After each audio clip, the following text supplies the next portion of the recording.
doit mettre sur le pied et neutre. Dans un état de droit, il y a une justice indépendante. Seigneur, nous sommes fatigués des voleurs. Nous sommes fatigués de ceux qui s'enrichissent. Nous sommes fatigués de ceux qui ne voient que leurs intérêts.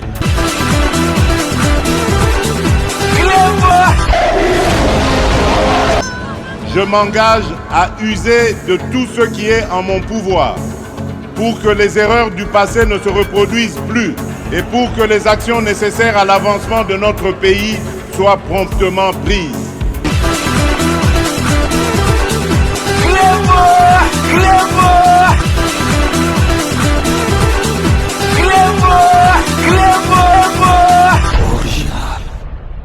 Salut et bienvenue sur Clébois Original. Merci de votre fidélité. 5 minutes avec César Ngadi. Tout le monde est d'accord et il en restera ainsi pendant très longtemps. 5 minutes Nabiso et Alelo Ezali version à la musica parce que na rolobela masolo moko ezo salangai pasi na motema. Et salinga pasi et en même temps et ce qui singa pe mukie. Pour bomona ke Congolais, ndokia Congolais, zaka Congolais. Tozala ki awa, Mobutu akei, baseki Mobutu, Fantomas, après tozui papa nabiso musée Kabila oya wumela kite, mais soki yele mso wumela lemsu masolo ngozala ndenge mususu to yozwa mwana naye to vandi to bandai kolela. Tozwa mwana mboka. Nakansi présent oya si masolo ya ba nationalité douteuse ya ba présent ebele ezali Félix Antoine Tshisekedi. Tozui ndeko na biso, yaya na biso, leki na biso, master na biso, to yebi papa mama na esika akola. Na ba kelasi atanga. Ngana kanisa ki ke à partir à Félix Antoine Tshisekedi Congolais motema elingoki ko changer. Mais échangeate na kotika kango jamais ata lelo a changé na ya komi na ye koloba makambo oyo ezana nzela par rapport à avant muto a divisaki congolais alaki pe Martin Fayulu azoki ba faible azoki ba congolais nyoso touté discours oyo amenaki ezali discours ya ko séparer batu na politique aux lelo Marc Moussou lobby okozwa. Neti biso tozwa ki l'élection législative te o eleka ki peut-être mbala sima tokozwa. Lemsou pe tokozwa de wana ezalaki masolo moko donc électif nominatif pe ezalaka. Lelo soke simbité sepela na bato bazui. On recule pour mieux sauter. On sait aussi qu'on peut reculer pour ne plus sauter, mais ce qu'on recule ezala pour sauter. Mais vidéo moko elekaki na week-end na moni Franck Diongo je pense ezaki na Genève na masolo moko na kansi ya Nations Unies Franck Diongo a telemi azali koloba azali ko condamner au Félix Antoine Tshisekedi du pouvoir ya ki dictature ya batu bazo boma batu bazo kanga batu eza démocratie te ndenge ni bino boko do a telemi azui parole. La ministre, il a dit ici, gardons le silence. Ont-ils fermé le deuil national? Le deuil national. 2000 personnes ont été tuées. Hier, on a arrêté un journaliste. On respecte les droits de l'homme? Human Rights Watch peuvent suivre ça? Un ministère international peut suivre ce discours? Un gouvernement de génocidaires. Non, c'est en sérieux. Si tu es complice, excusez-moi. On est à l'ONU. C'est un problème du pays. Donc, ils sont venus se moquer des Congolais ici. Ils ont tué 2000 personnes en prison. Ils disent qu'ils ne violent pas les droits de l'homme. Les Congos ne peuvent pas être membres aux Nations Unies pour les droits de l'homme.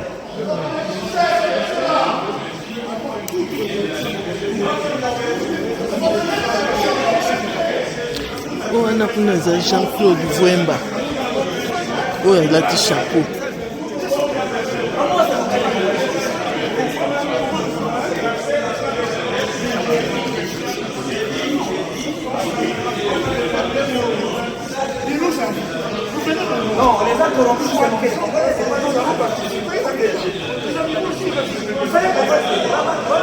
Hier,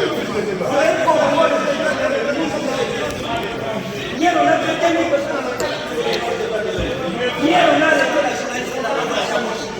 Mais comment? Ça, c'est un pays qu'on reconnaît.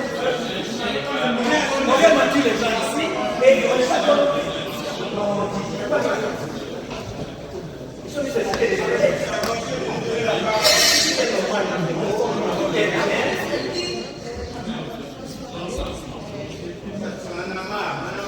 T'as la liste. C'est anormal de ne pas donner la parole. C'est anormal. Nous sommes quand même les personnalités politiques de ce pays, non? Pendant 18 ans, député national, président de l'Assemblée provinciale du Congo central, grand leader du Congo. Dis, soyons sérieux quand même, il faut respecter les gens.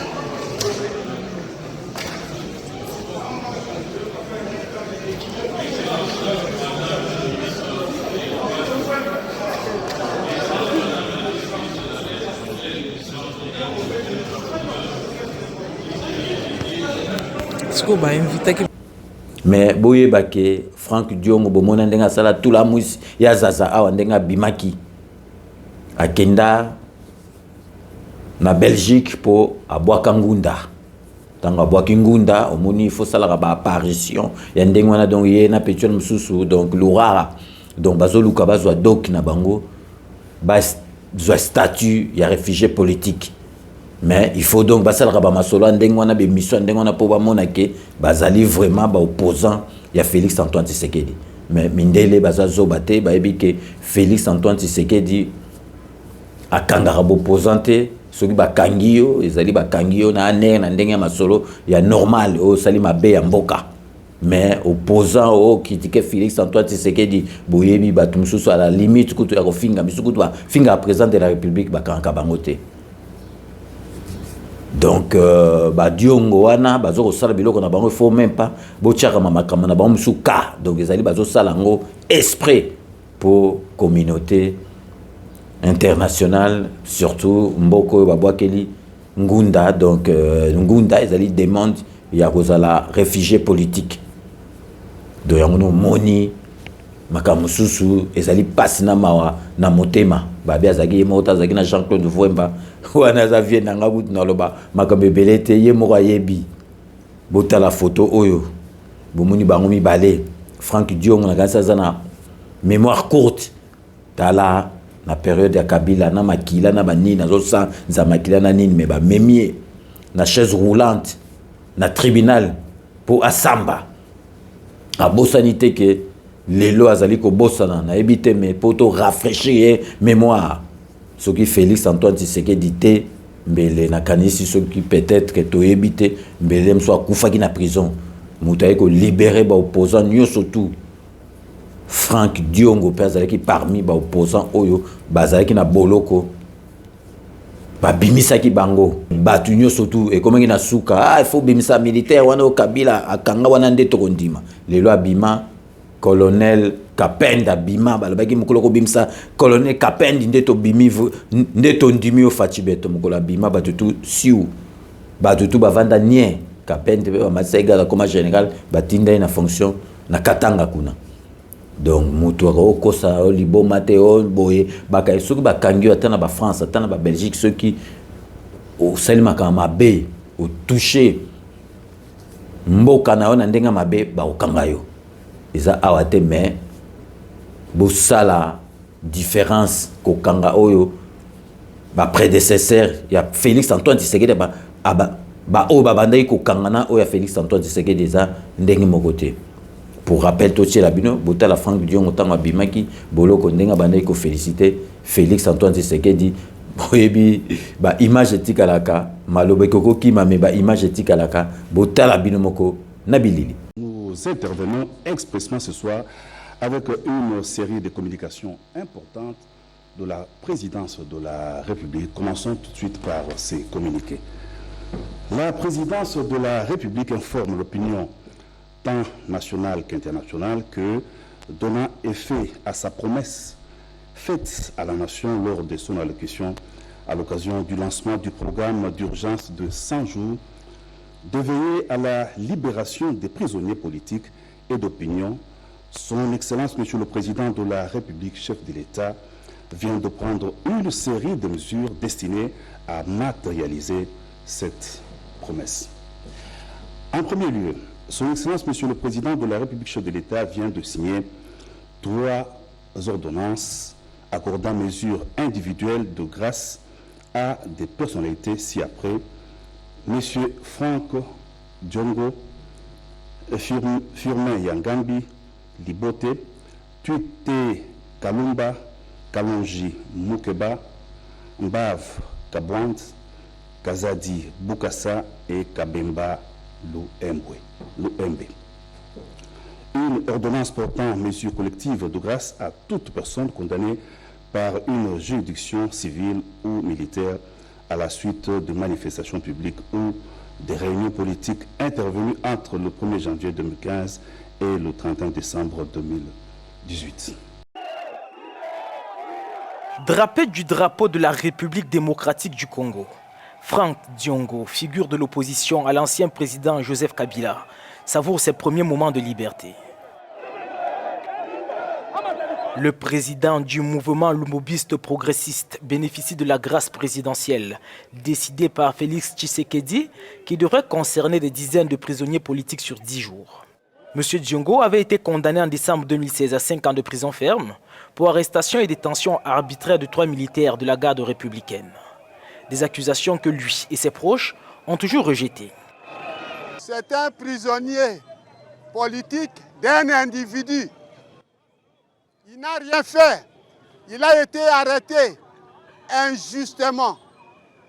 C'est pourquoi aujourd'hui, nous sommes dans la joie très immense de venir prendre l'honorable Franck Diongo. Le président Tshisekedi a promis de faire libérer les militants des droits de l'homme, surtout ceux arrêtés lors des manifestations du 30 décembre. Une bonne fois critiquée par les associations de défense des droits de l'homme justement, qui observent toujours des arrestations de leurs militants depuis l'élection du nouveau président. Binomo Bomoni, Nabilili, Nakansi Binomo pour comprendre Franck Diongo, Azali Mutumoko a soifé, il y a pouvoir. Azali Mutumoko a lingi mbongo. Donc, boyebi etant abima indengwanale, Azalaki pour Félix Antoine Tshisekedi, mais il abandonné ko espérer que à kokota na gouvernement moko oyo bazali ko sala, mais boyeba ke Félix Antoine Tshisekedi ayu maté ayebi batu nyonso tu ndenge bazana ayebi oyo boyete ata lobine mais oyo boyete ti Franck Diongo mona penza ke akota na gouvernement moko te parce que y est déjà zana imuto ya Moïse Katumbi akota te ale aye a changer face a baloki la Félix Antoine Tshisekedi mais botala batu mususu ezali pasi na ma na motema ndoki ya congolais zakaka congolais. Donc vraiment na tenaki ka na ebsabino ke bolandaka makambo Franck Diongo te bolandaka na bino makambo ya Loire te bazo sala masolo na bango po bazwa statut na bango ya ba réfugié politique. Donc vraiment ezali kaka passe na ma na motema ke muto lokola Franck Diongo lelo akoma contre président de la République to boité ba tout boza na neti bisoté va fasciste par conviction to boité mais batu mususu il faut hôtel na nsima hôtel makambo basalaki yo lelo batu tu bazomona ke obosani mais heureusement que batu nyonso tu o ya Congo baza bazobate bayebi ki est Franck Diongo vraiment na tenaki na la kisa yango pe na loba yango na kati ya émission na biso ya lelo. Donc vraiment tokomi na suka émission na bino pour rappel en guise de conclusion bolanda kanabino makamneta ba Franck Diongo anate bazoluka bazwa mukanda ya bangunda ba reconnaître bango ba réfugié politique. Donc vraiment bo tchaka bango kate biso tozala donc focaliser na makambo mboka na biso to si sa guerre muta banolia na tongo na midi na pourquoi batuba bandako se faire soigner gratuitement yangwana leitmotiv ya président de la République pe ekosalema Franck Diongo bolandaka distraction bazali komema bisote. Donc vraiment na komina suka ya émission nga ya lelo, donc merci na bato tout balandaka 5 minutes avec ces angadi lelo ba dédicace ezalité, mais merci na bino nyoso tout bo miyebi bato ba partageaka bato ba edaka biso, parce que to salaka musala oyo na ba moyen na biso moko tozali na subvention ya l'état te, tozali na mbongo oyo Félix Antoine Tshisekedi apesaka ba émission oyo te, parce que yepe muto atinda biso to salaka ba émission te ngana salango pour ngai moko na lingaki na défendre ye pe na défendre mboka. Donc vraiment merci na fidélité na bino. Donc nous allons nous retrouver avec grand plaisir dans 24 heures pour un nouveau numéro. D'ici là, portez-vous bien et à très bientôt. N'oubliez pas, tout le monde est d'accord et il en restera ainsi pendant très longtemps. Bobo Salate Kanambe Akozwa Masolo Nampunchu Penadikos.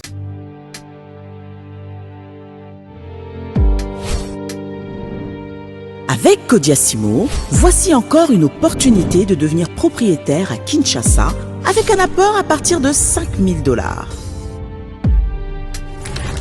Des nouvelles parcelles en vente, des constructions déjà en cours, à Ntsele au bord du fleuve, Daipen, à quelques mètres du mausolée d'Étienne Tshisekedi, quartier Poulmanebo, à Safari Beach et bien d'autres encore.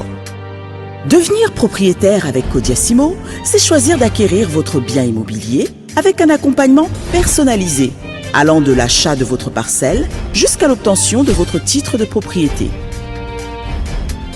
Avec un service après-vente assuré par notre équipe juridique chevronnée, vous êtes garanti de recevoir votre titre de propriété, peu importe votre lieu de résidence.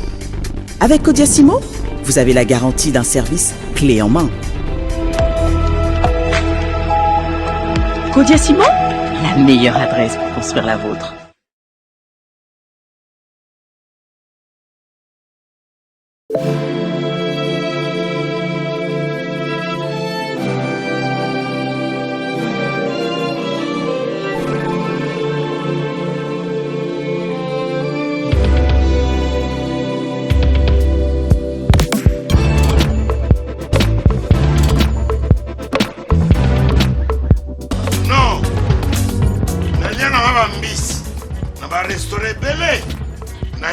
Mambo Galaxy na côté poisson dans la mbisi pe ya mwana te haza minere te haza mukolo ndoboko liango familial botondi mbisi basangisa na crevette kaka ya mbisi basangisa na makemba basangisa na poivron basangisa na céleri basangisa na pomme de terre basangisa na munganza donc mbisi azu vitamine bazali susu na ngulu bazali susu makayabu brochette otobengi kamundeli mayebo to biloko nyonso ya mboka pa Galaxy mambo tozolia se mambo Galaxy tozosala mpa na bana mboka yango wana congolais mpona esika oyo kolela or ke bacongolais toyebani osali 6 mois okundi na propriété tie mosakana liso mais Galaxy mambo 8 ans quel restaurant eza mosika te. Au numéro 137, rue André Carman, à Aubervilliers, composez vite les 07 53 28 89 07. Galaxy Mambo, c'est du wow.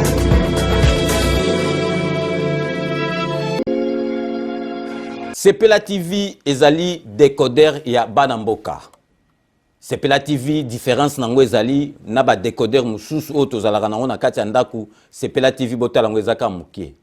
Eza mukie olingi ko voyager ozu yango o voyager nango.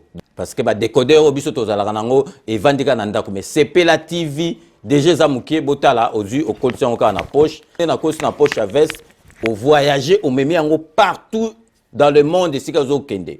Donc ozaka na besoin ya câble HDMI, courant na internet. Internet est comme partout, courant est partout. Donc ils en a plus de 500 chaînes yo surtout ya kitoko. Bilengi ba choix ya congolais kaka mutaoye bango. Donc congolais ka mutaye bango. Congolais kaka mutu akoyeba elengi nini yo kaka. Donc Congolais kaka mutu ayebi yango. Donc Sepela TV eza ya bana mboka. Bozwa abonnement nango okozwa ngo ya ne mobimba okozwa ngo pe par mois obengi bango na ba numéro na bango bozali komona. Donc Sepela TV ezali décodeur ya yo ya ngai. Donc ezali ya bétranger te ezali ya bana mboka. Avec Sepela TV tout le monde est d'accord et il en restera ainsi pendant très longtemps. Bienvenue dans le monde de Sepela TV. Sepela TV est le décodeur qui vous permet de suivre les chaînes du Congo en direct de la diaspora. Chez Elbito Coiffure, toujours, ça marche comme ça là, avec la diminution là. Toujours.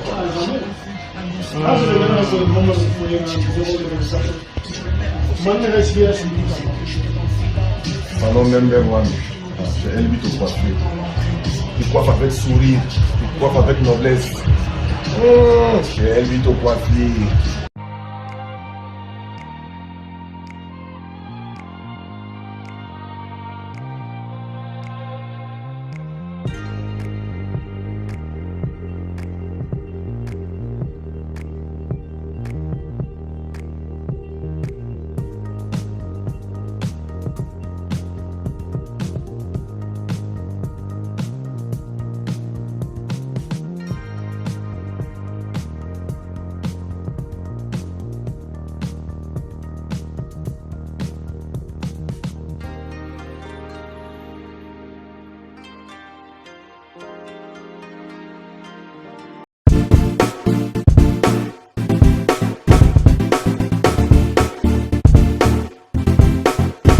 On doit mettre sur pied et dans un état de droit et une justice indépendante. Seigneur, nous sommes fatigués des voleurs.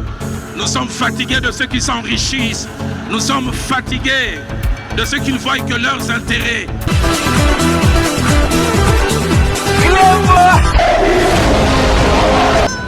Je m'engage à user de tout ce qui est en mon pouvoir pour que les erreurs du passé ne se reproduisent plus et pour que les actions nécessaires à l'avancement de notre pays soient promptement prises.